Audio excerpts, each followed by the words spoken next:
Obrigada, Deus, pela vida da tua filha aqui. Nós sabemos que foi propósito teu, foi tu quem a trouxeste, a enviaste. E nesse momento, Senhor, nossos ouvidos estão abertos, nosso coração e nossa mente, para te ouvir, para receber daquilo que tu desejas ministrar em nós, em nome de Jesus. Usa a tua filha, Pai. Amém, Senhor, amém. Amém, muito bem. É um prazer estar com vocês. Eu já estou ficando meio que visita antiga nesse lugar. Apesar da distância, mas a gente acompanha a história da Igreja de Palmas já há muito tempo. E aos poucos esses vínculos foram se tornando mais fortes.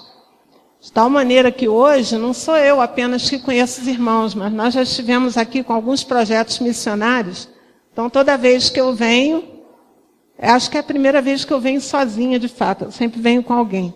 Mas toda vez que eu venho, tem tanto abraço para mandar, então recebam todos os abraços que todo mundo mandou, que vocês sabem os nomes dos mais velhos, da Márcia, que esteve aqui comigo há 2 anos atrás, da garotada que foi lá para os assentamentos e que passou um fim de semana aqui com vocês.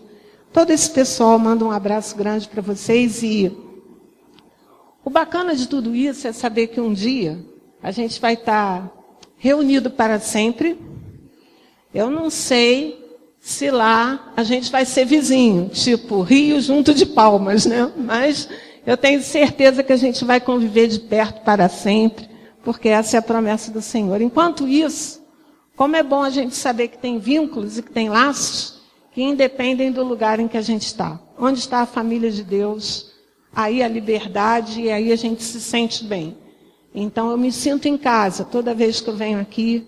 E cada vitória que os irmãos conquistam é uma vitória nossa também, de certa maneira, né? Quando eu cheguei aqui, vi essa igreja tão bonita. A última vez que eu vim, não estava com os vidros. Então, quando eu vi os vidros, quando eu vi esse arzinho condicionado, ó, maravilha. Apesar disso, a Júcia ainda está se abanando, mas... mas que alegria ver como Deus tem abençoado vocês, e eu creio que esse é um tempo de desafios. Hoje de manhã a gente estava conversando com um grupo de líderes, e eu creio que esse é um tempo de desafio e crescimento para essa igreja. Eu queria que você abrisse a sua Bíblia no capítulo 6 de Marcos. E a história que eu vou ler, você conhece bem, mas eu creio que todos vocês já ouviram essa história, mesmo os mais novos aqui na igreja. Mas eu queria fazer algumas considerações, pensar um pouquinho com vocês sobre o que nós vamos ler. Marcos, capítulo 6, verso 30 em diante. Os apóstolos reuniram-se a Jesus e lhe relataram tudo o que tinham feito e ensinado. Havia muita gente indo e vindo, ao ponto de eles não terem tempo para comer. Jesus lhes disse: venham comigo para um lugar deserto e descansem um pouco. Então eles se afastaram num barco para um lugar deserto. Mas muitos dos que os viram retirar-se, tendo-os reconhecido, correram a pé de todas as cidades e chegaram lá antes deles. Quando Jesus saiu do barco e viu uma grande multidão, teve compaixão deles, porque eram como ovelhas sem pastor. E então começou a ensinar-lhes muitas coisas. Já era tarde, e por isso os seus discípulos aproximaram-se dele e disseram: este é um lugar deserto e já é tarde. Manda embora o povo para que possa ir aos campos e povoados vizinhos comprar algo para comer. Ele, porém, respondeu: deem-lhe vocês mesmos algo para comer. E eles lhe disseram: isto exigiria 200 denários. Devemos gastar tanto dinheiro em pão e dar-lhes de comer? Perguntou ele: quantos pães vocês têm? Verifiquem. Quando ficaram sabendo, disseram: 5 pães e 2 peixes. Então Jesus ordenou que fizessem todo o povo assentar-se em grupos na grama verde. E assim eles se assentaram em grupos de 100 e de 50. Tomando os 5 pães e os 2 peixes, e olhando para o céu, deu graças, partiu os pães E em seguida, entregou-os aos seus discípulos para que eles o servissem ao povo. E também dividiu os 2 peixes entre todos eles. Todos comeram e ficaram satisfeitos. E os discípulos recolheram 12 cestos cheios de pedaços de pão e de peixe. Os que comeram foram 5.000 homens. Talvez eu pudesse perguntar a você, quando você ouve essa história, o que mais impressiona você nessa história? Hoje a gente já cantou aqui sobre milagre. Se a gente for assim, caracterizar o que é milagre. Então, milagre é tudo aquilo que suplanta as leis da natureza. Tudo aquilo que contraria o que é natural. Então, esse é um milagre. Por que o que a gente acabou de ler é um milagre? Por quê? Essa é uma palavra interativa, vocês podem falar. Por que isso é um milagre? A quantidade de alimento não era suficiente. O que foi apresentado a Jesus foi o quê? Qual foi a quantidade que foi apresentada? 5 pães e 2 peixes. Pode deixar que eu estou vigiando. Ela já me disse, toma cuidado. Então, foi apresentada a Jesus uma quantia que não tinha nada a ver com o tamanho da multidão que estava lá. Quantas pessoas tinham na multidão? 5.000. Se você for ler em outro evangelho, você vai ver que são 5.000 homens. Havia uma injustiça tremenda naquele tempo, eles só contavam os homens. Né? Se fosse hoje, ia ter um monte de gente levantando bandeiras aí, dizendo... E as mulheres e as crianças, eles não contavam naquela época. Então não tem como a gente saber quanta gente havia. Segunda coisa que eu queria que vocês pensassem é o seguinte: como é que essa multidão se reuniu? Jesus convocou, vai haver um congresso evangelístico lá nas colinas, à beira da Mar da Galileia. Foi isso que aconteceu? De jeito nenhum, muito pelo contrário. Essa história começa com Jesus se reunindo com os discípulos. Os discípulos chegam para Jesus, na verdade, para dar um relatório da viagem que eles tinham feito.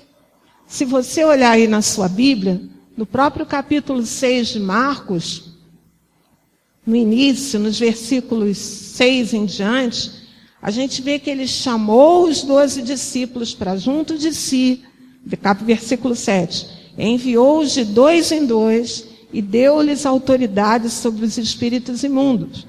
E aí deu uma série de instruções. Não levem nada pelo caminho, a não ser um bordão. Não levem pão, nem saco de viagem, nem dinheiro, nem calcem sandálias, mas não levem túnica extra. Jesus dá ali uma série de recomendações, dizendo, vão, mas vão na minha dependência. Vão, mas não vão confiados em muita provisão. E aí eles vão. Versículo 12 diz, eles saíram e pregaram ao povo que se arrependesse. Expulsavam muitos demônios e ungiam muitos doentes com óleo e os curavam. E aí, o que acontece? Esses discípulos voltam. E quando eles voltam, quando os apóstolos voltam, eles se reúnem com Jesus. É aí que começa a história que nós acabamos de ler. Jesus está recebendo os discípulos de volta e eles estão relatando tudo o que tinham feito, tudo o que tinha acontecido. É como se fosse uma viagem missionária e eles estavam contando o que tinha acontecido. Então, o versículo 30 diz que eles lhe relataram tudo o que tinham feito e ensinado.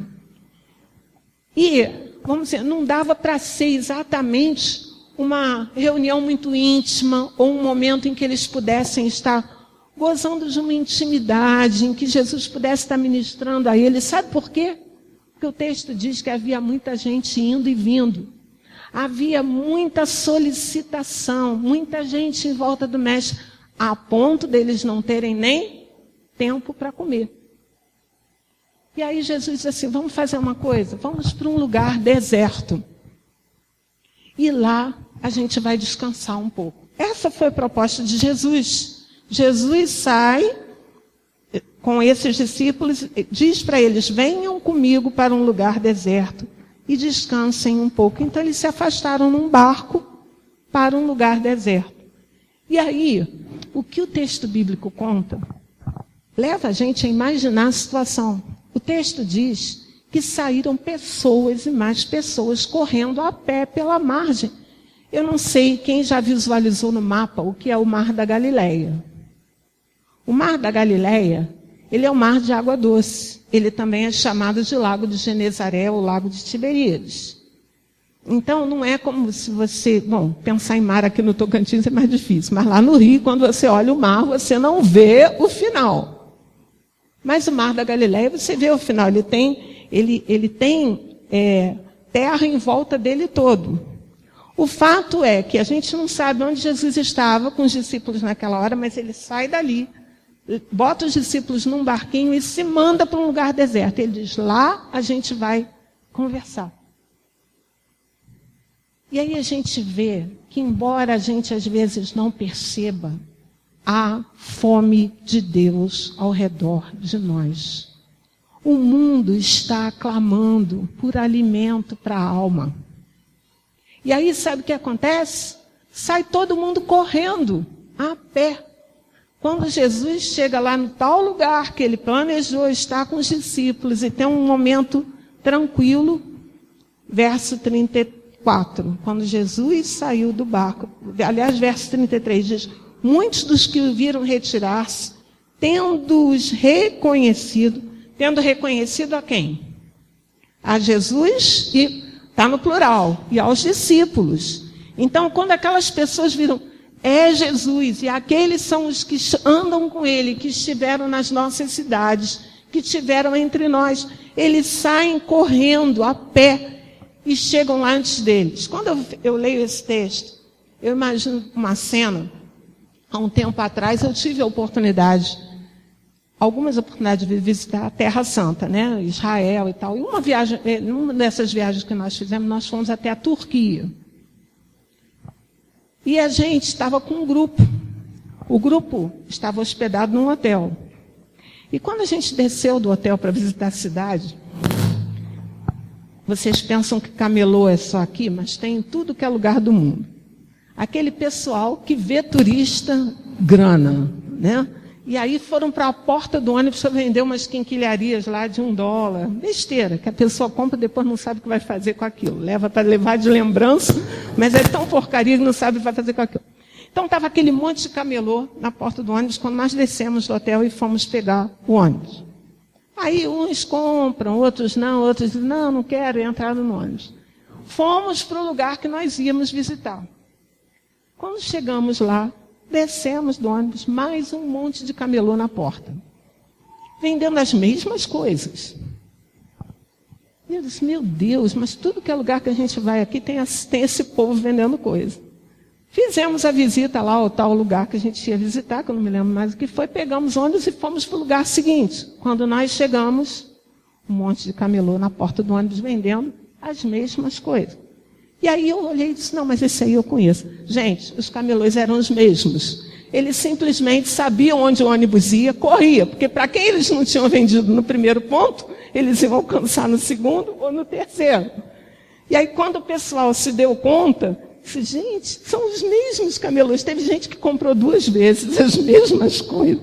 Sabe que o pessoal assim, viajando, faz bobagem mesmo. Né? Compraram às vezes 2 coisas com as mesmas pessoas, porque eles iam e se adiantavam. Quando eu leio esse texto, eu fico pensando naquele povo, correndo, nós vamos chegar antes deles. E chegaram de fato. E o texto diz que quando Jesus olhou aquela multidão, deu um negócio dentro de Jesus. O coração de Jesus se apertou. Porque ele não podia, como não pode até hoje, ver um coração sedento sem o seu coração se derreter. O texto diz que Jesus olhou aquela multidão. Olha, gente, ele tinha ido para lá para levar os discípulos para um lugar de descanso, para eles poderem relaxar, conversar sobre o que tinha acontecido. Mas quando ele vê a multidão, o seu coração se enternece. E ele diz... Olhem bem, está aqui no versículo 34. Quando Jesus saiu do barco e viu uma grande multidão, teve compaixão deles, porque eram como ovelhas sem pastor. Então começou a ensinar-lhes muitas coisas. A Bíblia não relata quanto tempo Jesus passou ensinando lá aquela multidão. Mas chega um momento em que já é tarde.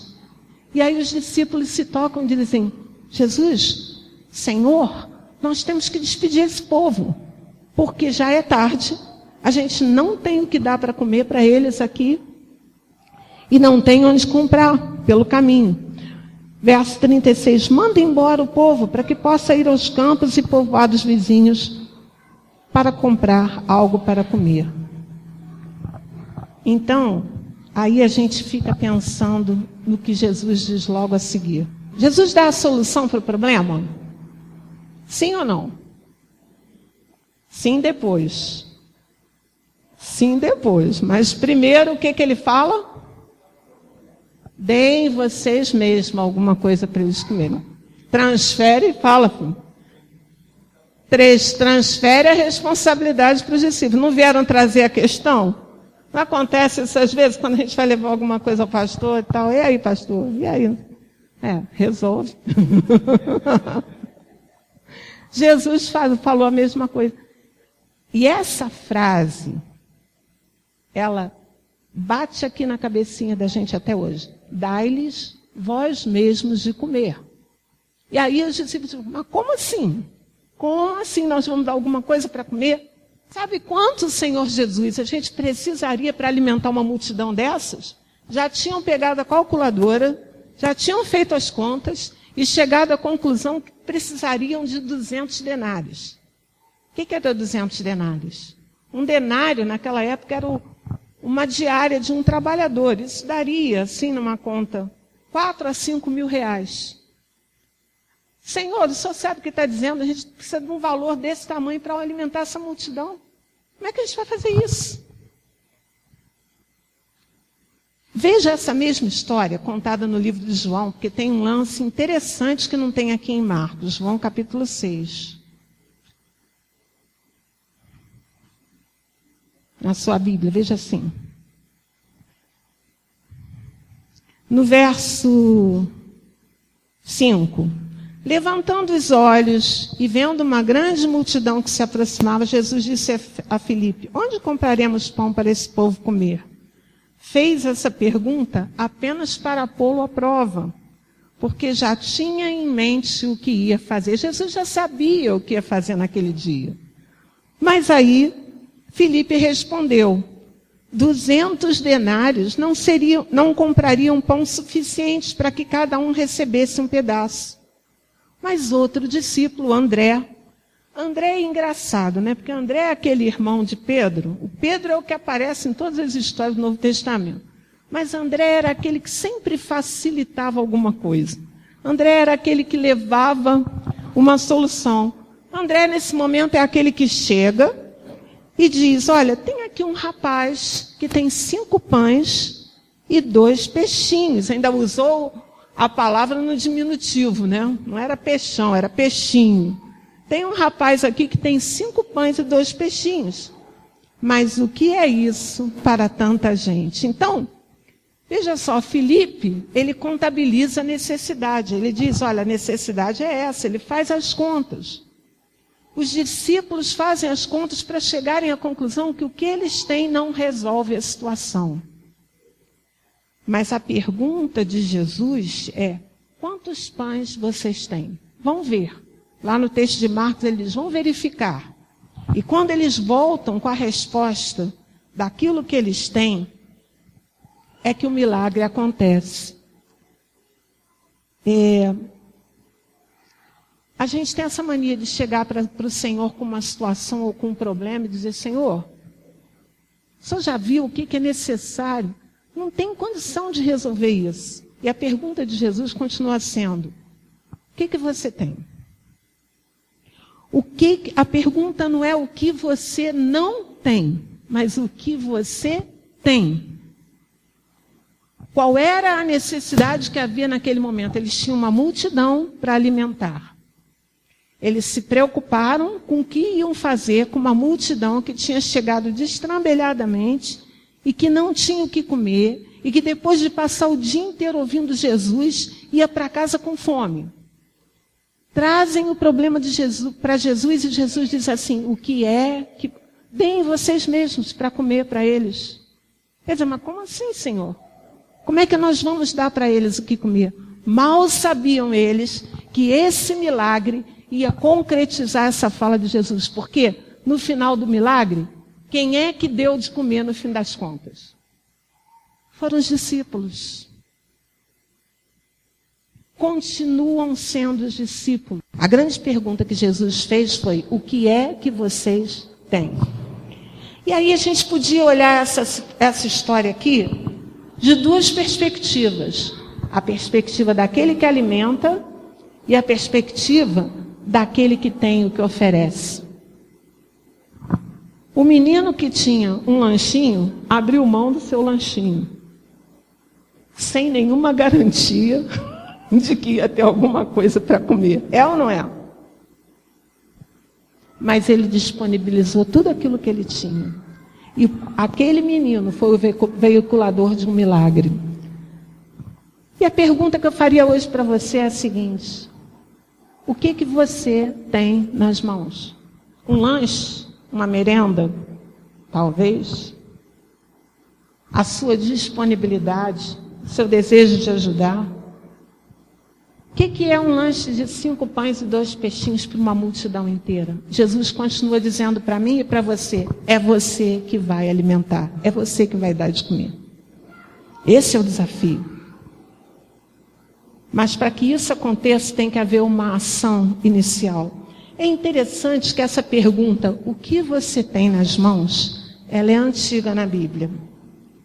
Quando Deus chamou Moisés teve aquele encontro maravilhoso com o Senhor naquela sarça. Um encontro que mudou a vida de Moisés. A gente sabe que foi um diálogo tenso, porque Deus começou a mostrar para Moisés o plano que ele tinha, dizendo para Moisés, Moisés, eu vou usar você. Mas eu, Senhor, eu sou gago, eu não, né? Quanta coisa ele falou para o Senhor, ele foi... Mas eu, Senhor, tenho certeza. E Deus disse, é você, é você, é você. E aí quando ele começa a falar o que ele vai fazer através da vida de Moisés, e diz, mas como, Senhor, que esse povo vai crer em mim? Como, Senhor, que Faraó vai me ouvir? Deus faz uma pergunta para ele. Êxodo capítulo 4, verso 1.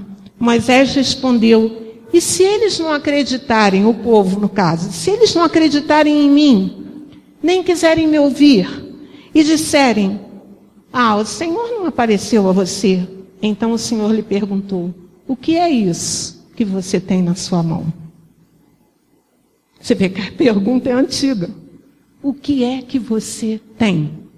E aí Moisés respondeu, uma vara, ou um cajado em algumas versões. E aí disse o Senhor, jogue-a no chão. Moisés jogou-a e ela se transformou numa serpente. Moisés fugiu dela, mas o Senhor lhe disse, estenda a mão, pegue-a pela cauda. Moisés estendeu a mão, pegou a serpente e essa se transformou de novo numa vara em sua mão. E disse o Senhor, isso é para que eles acreditem que o Deus de seus antepassados, o Deus de Abraão, o Deus de Isaac, o Deus de Jacó, apareceu a você. Vocês se lembram qual era a profissão que Moisés estava exercendo quando Deus o chamou? Um pastor de ovelhas. Por que quando Deus disse para ele, o que você tem nas mãos? Ele disse uma vara ou um cajado. Porque esse era o instrumento do seu trabalho. Essa era a sua habilidade. Isso era aquilo que ele tinha, aquilo que ele sabia fazer. Talvez, se o diálogo continuasse, ele fosse dizer para Deus, mas Deus... O que é uma vara, o que é um cajado diante desse desafio que o Senhor está me dando? E aí Deus disse para ele, o que ele mandou fazer com a vara ou com o cajado? Jogue no chão. Abra a mão daquilo que é a única coisa que você acha que sabe fazer ou que acha que tem. Jogue no chão.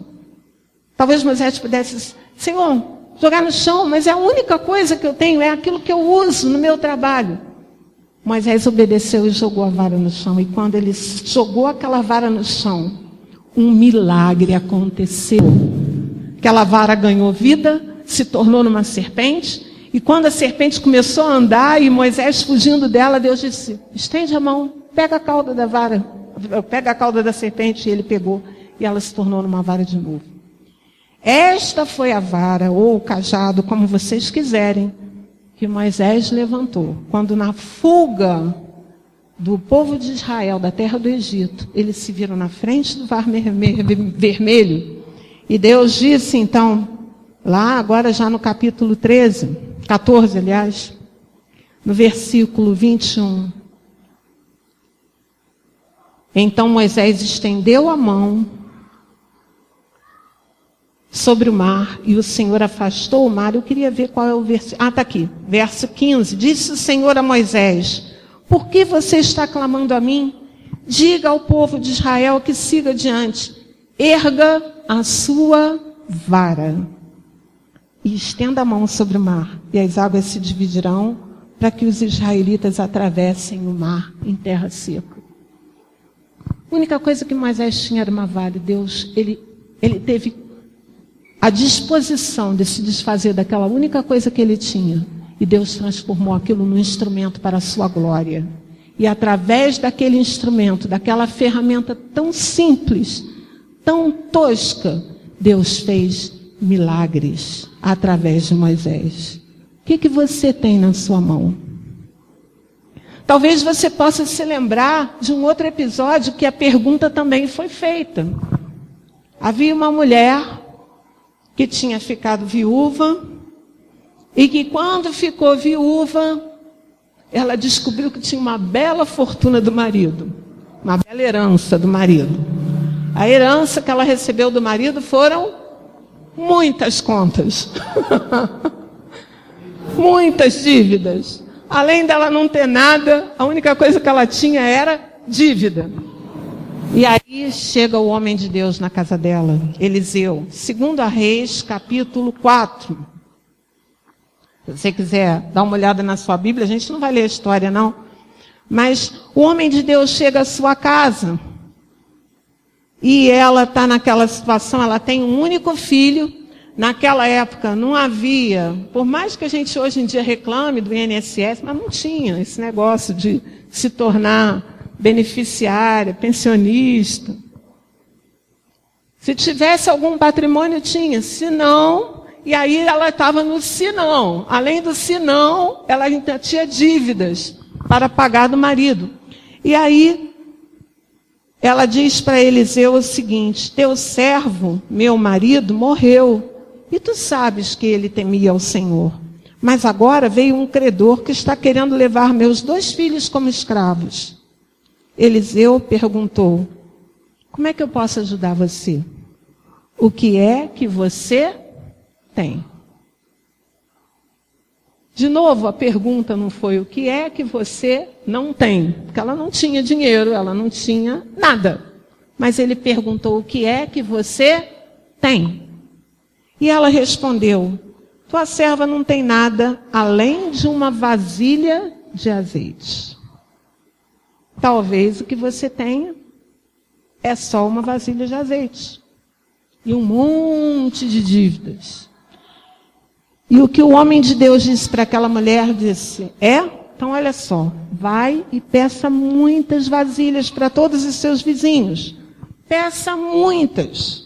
Aquela mulher creu. Hoje nós cantamos aqui, não foi Isabela, cadê Isabela? Cantamos aqui, eu vou ver para crer, não foi?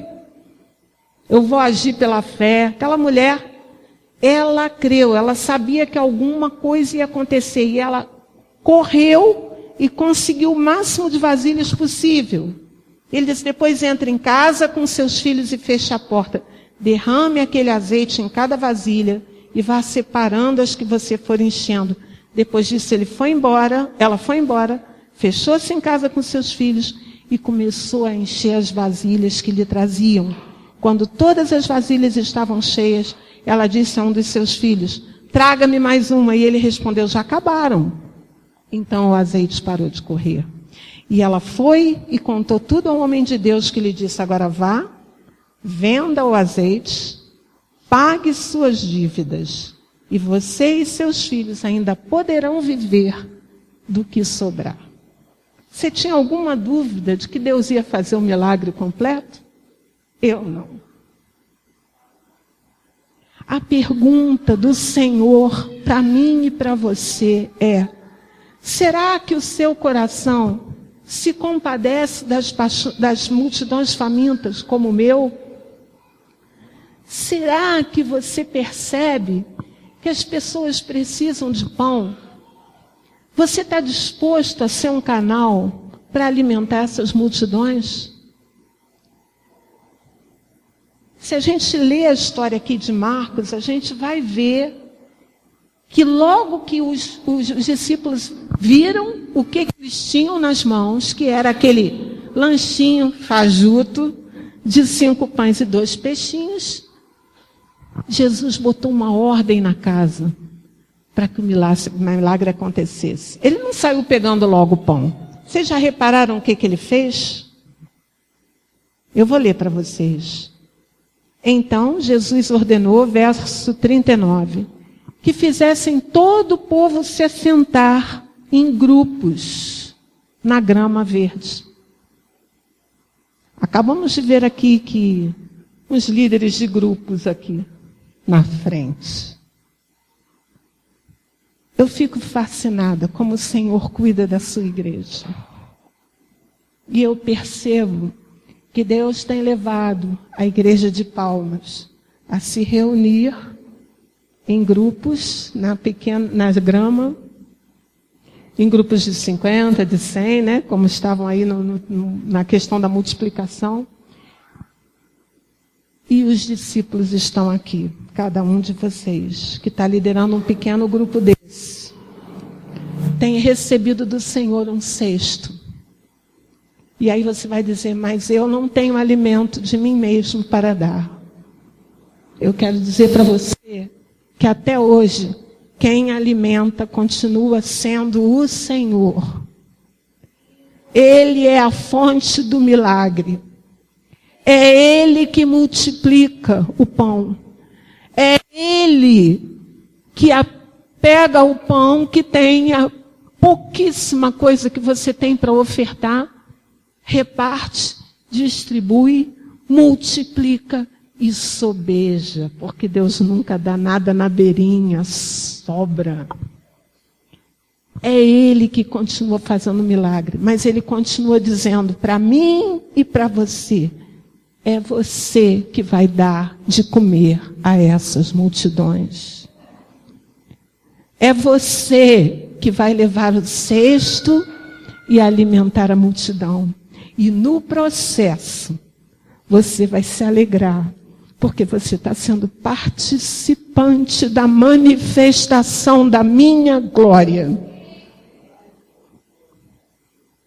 A pergunta que eu acho que fica para mim e para você, porque essa pergunta é para mim também, é: o que é que você tem na mão? Você está disposto a dar? Você está disposto a dar? Hoje de manhã eu vi alguns irmãos aqui se disponibilizando, se colocando diante de Deus com o coração aberto. O tempo que eu tenho está disponível para o Senhor. Eu quero oferecer o meu carro para poder estar levando gente para célula mais distante. É isso que Deus está perguntando: o que você tem na mão? Lá no Velho Testamento também, quando foi construído o tabernáculo, Deus disse para Moisés: chama Bezalel, porque eu tenho dado a ele a capacidade artística para construir o que eu estou ordenando você a fazer. Até aí tudo bem. Você lê o texto e diz: bom, Deus capacitou alguém. Mas sabe o que me fascina na história de Bezalel?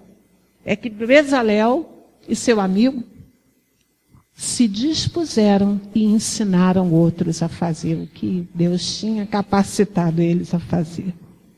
Esse é o desafio que Deus está dando a você. Você está disposto? Eu trouxe uma canção que ela não tem em português, eu trouxe em inglês, vou pedir a paciência de vocês, eu vou tentar ir traduzindo, porque ela expressa de uma maneira tão tão bonita. Aquilo que eu queria que, se vocês não levarem mais nada do que vocês ouviram nessa noite, eu quero que vocês se lembrem da pergunta que Deus está fazendo a você. O que você tem nas mãos? Está disposto a dar? Então eu queria que você ouvisse essa canção. Eu vou tentar ir traduzindo à medida em que ele vai cantando, para que você entenda.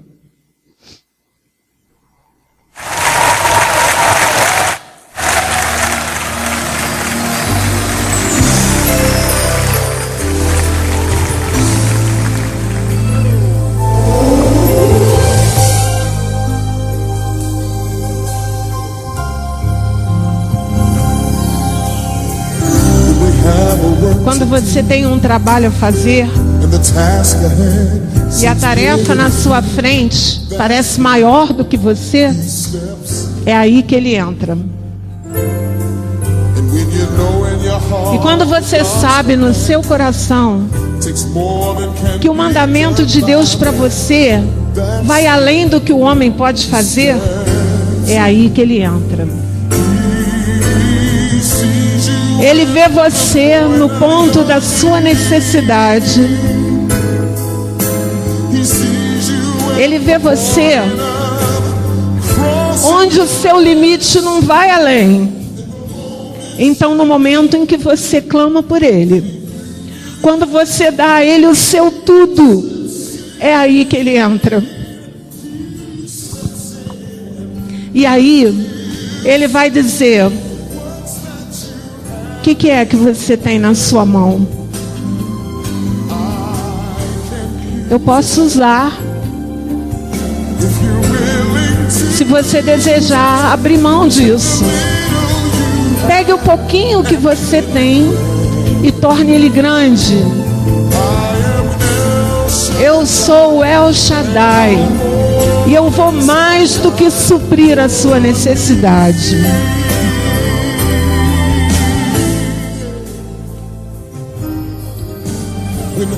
Quando tudo que você tem é um azeite numa jarra, isso é um reflexo do lugar onde você está. E é aí que ele entra. O lanche de um rapazinho, de 5 pães e 2 peixes, se isso é tudo que você tem para a refeição, é aí que ele entra.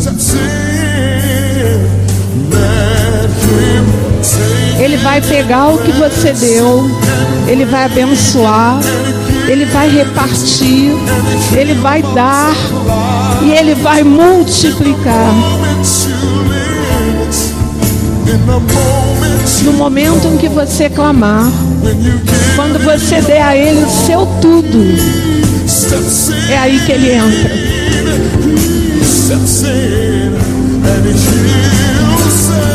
E aí Ele vai dizer para você: o que é que você tem na sua mão?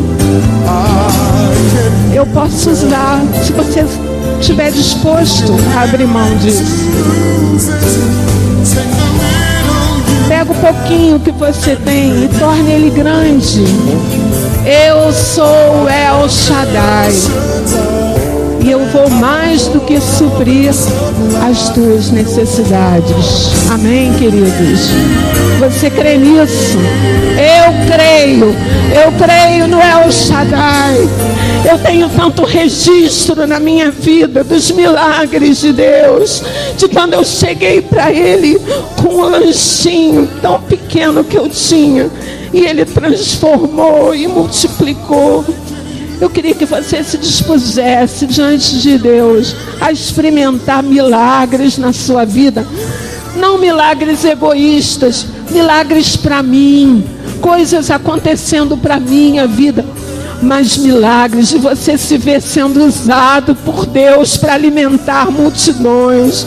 Milagres de você se ver usado por Deus na sua pequenez, na sua incapacidade, às vezes na sua insegurança, na sua fragilidade. Mas quando você olha para você, você está com um cesto nas mãos e ele está repleto de pães que o Senhor multiplicou. Você deseja isso na sua vida? Vamos ficar de pé, vamos orar. Eu queria que nesse momento a gente terminasse esse momento orando.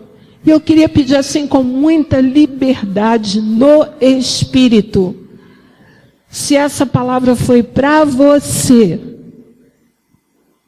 talvez até o que você tem hoje seja como aquela viúva. Eu só tenho dívida, não tenho nada para oferecer a Deus, pelo contrário, eu ando longe do Senhor. Até o que eu tinha nas mãos não está disponível. Eu só tenho dívida.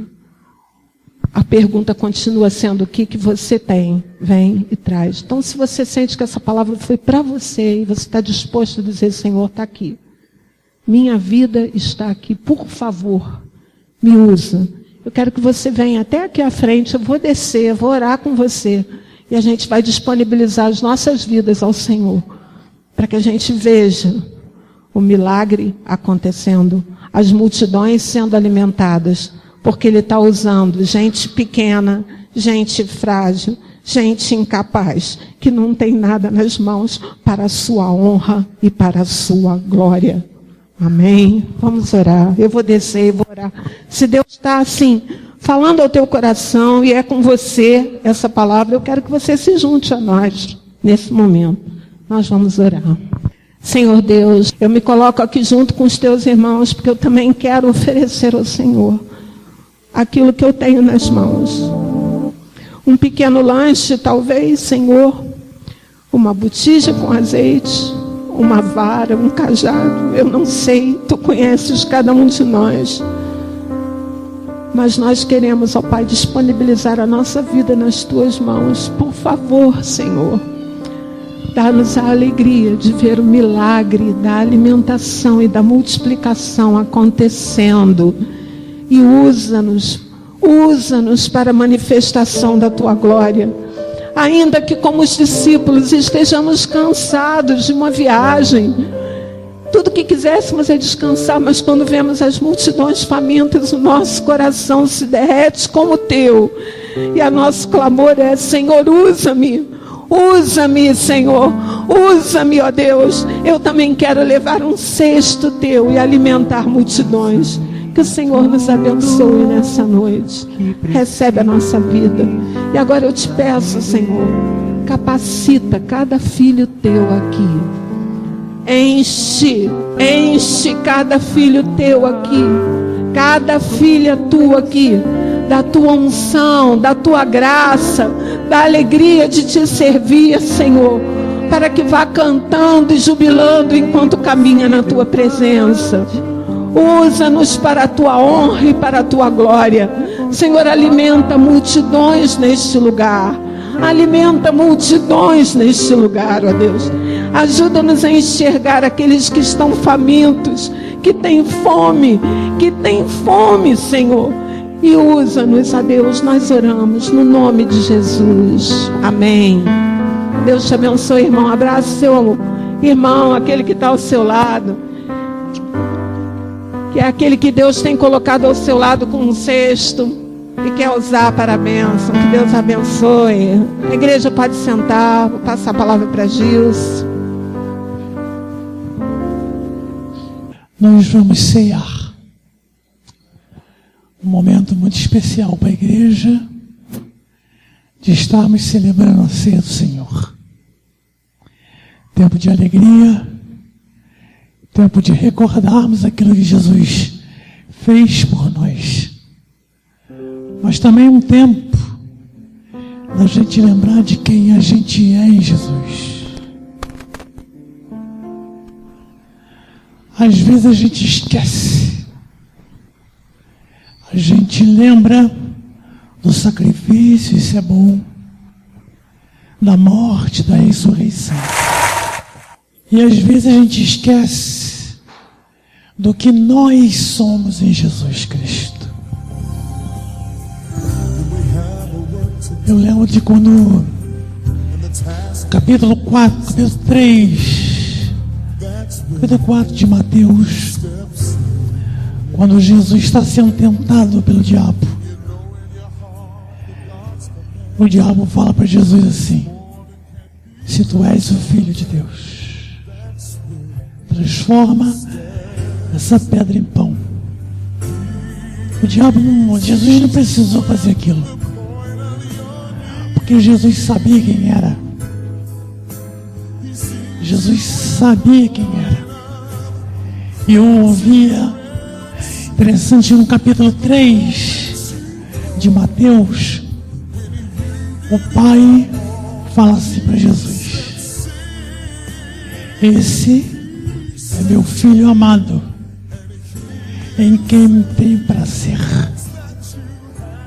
Então, quando Jesus sai, o Pai diz para Jesus: tu és meu filho amado, em quem eu tenho prazer.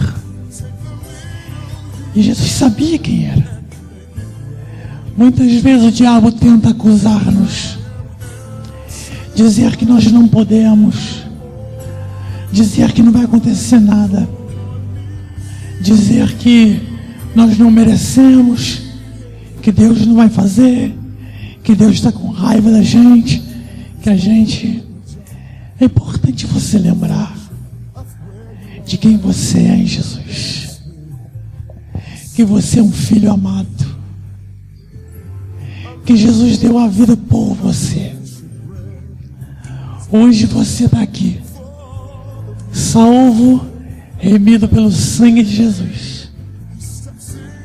Não te esqueça de quem você é em Jesus, aquilo que Jesus fez por você.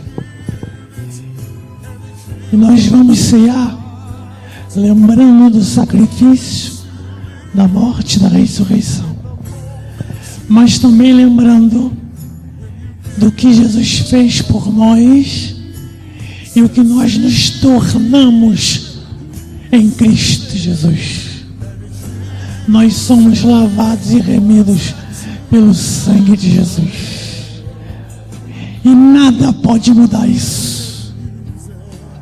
O apóstolo Paulo, no capítulo 8 de Romanos, diz: pois estou bem certo de que nem morte, nem vida, nem anjos, nem demônios, nem o presente, nem o porvir, nem a altura, nem a profundidade, nem qualquer outra coisa na criação poderá nos afastar do amor de Deus que está em Jesus Cristo, nosso Senhor. Nada muda isso. Nada muda o fato de você ser filho. O diabo não tem poder de tirar isso de você. Você foi gerado por Deus, pelo Espírito Santo de Deus.